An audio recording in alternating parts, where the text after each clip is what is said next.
ให้ทุกขั้นของชีวิตได้ไปต่อด้วยสินเชื่อจากธนาคารออมสินธนาคารออมสินเป็นลูกค้าเราเท่ากับช่วยสังคม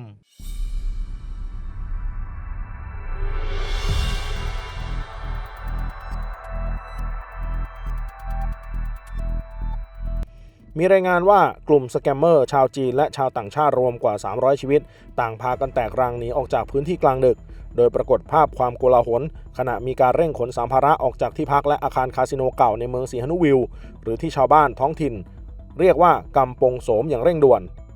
เหตุการณ์นี้ถูกคาดการณ์ว่าได้รับแรงกดดันจากการปราบปรามอย่างหนักของเจ้าหน้าที่หน่วยงานความมั่นคงจากต่างประเทศขณะที่ชาวเน็ตกัมพูชาต่างวิพากษ์วิจารณ์และคาดการณ์ว่าปฏิบัติการครั้งนี้น่าจะเป็นการประสานงานจากทางเกาหลีใต้เนื่องจากเมื่อวันที่12มกราคม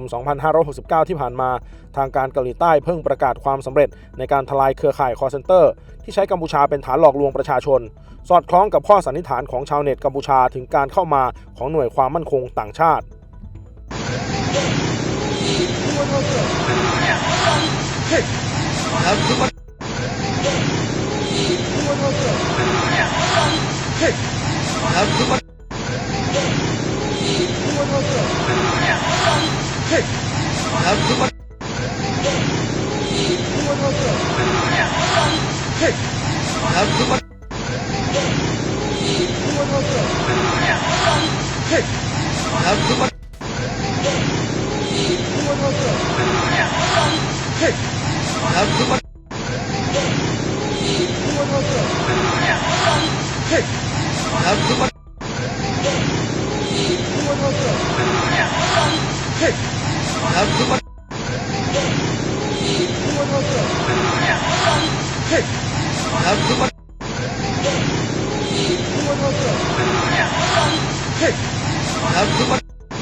Hey!